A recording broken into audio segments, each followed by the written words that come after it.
Patrick Laine est un joueur exceptionnel, un joueur spectaculaire.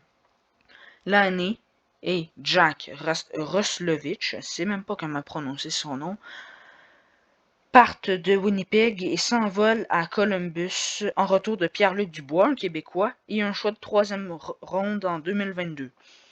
À court terme, je dirais que Winnipeg est gagnant puisque Pierre-Luc Dubois est meilleur que Jack Roslovic. Et vous allez peut-être dire, pourquoi pas Laine? Laine est blessé, donc il ne peut rien faire s'il est blessé.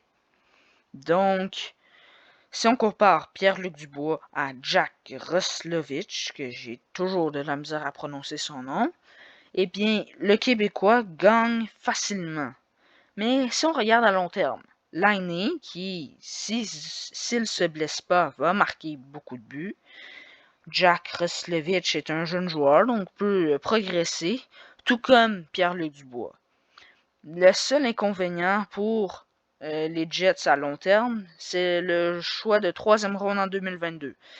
Il faudrait que le directeur général des Jets de Winnipeg choisisse judicieusement son joueur, puisque en troisième ronde, ce n'est pas impossible d'avoir un bon joueur, mais disons que les chances, les probabilités sont plus minces, donc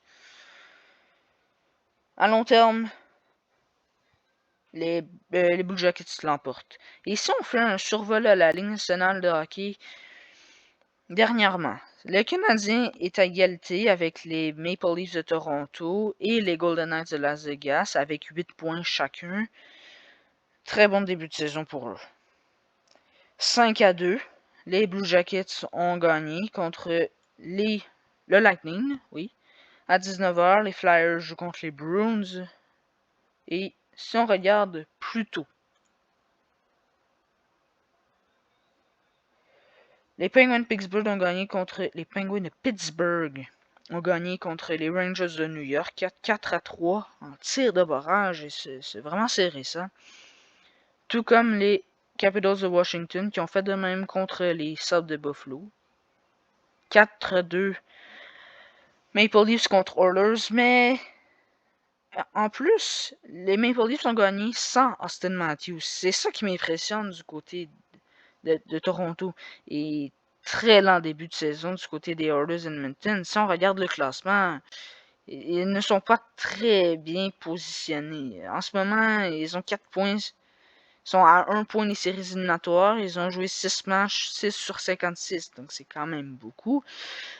Mais le Canadien qui est deuxième, ils sont même premiers, puisqu'ils ont joué le même nombre de matchs. Et ils ont le même nombre de points, désolé. Donc, très serré dans le nord. Ici, je ne m'attends à ce que les Bruins de Boston participent aux séries éliminatoires. Ça serait une surprise pour moi s'ils ne participent pas aux séries. Les Pingouins, je crois qu'ils sont capables de participer aux séries éliminatoires, mais avec l'équipe qu'ils ont, ils sont un peu vieux. Malkin, Crosby, il y en a d'autres. Ils vieillissent comme tout le monde, mais là, quand tu vieillis, t'es un peu moins bon normalement. Donc, je crois que les Bruins vont avoir le dessus sur les Pingouins. Mais encore une fois, c'est une prédiction. Le Lightning de Tampa Bay qui a une défaite contre les Blue Jackets de Columbus, à égalité avec le nombre de points. Hier, Chicago jouait contre Détroit. C'était le match du siècle. C'était extraordinaire de voir ces deux équipes jouer l'une contre l'autre, puisque ce sont les deux pires équipes de la Ligue nationale de hockey en ce moment. Donc, c'est un match palpitant entre deux équipes très mauvaises. Les Golden Knights de Las Vegas, comme d'habitude, ont un très bon début de saison. Le Wild du Minnesota a 8 points, tout comme le Canadien, les Maple Leafs et les Golden Knights. C'est une course à 4, mesdames et messieurs. C'est très serré dans le classement général. L'Avalanche, les Blues, aucune surprise dans le top 4, sauf le Wild, mais en même temps, ils ont seulement joué 5 parties, donc un début de saison. Anaheim et Los Angeles, les deux équipes de la Californie qui, année après année, ont des mauvaises saisons et je crois que ça va se poursuivre cette année. La seule bonne nouvelle du côté de la Californie, si on peut dire ça comme ça, c'est que les Sharks de San Jose participent aux séries éliminatoires. Ils ont quand même une bonne équipe comparée aux deux autres équipes qui, eux, sont vraiment juste mauvaises, comme les Blackhawks et les Red Wings. Donc, les Sharks de San Jose vont probablement participer aux séries éliminatoires à la place du Wild du Minnesota. Encore une fois, c'est une prédiction, donc je me trompe comme chaque être vivant.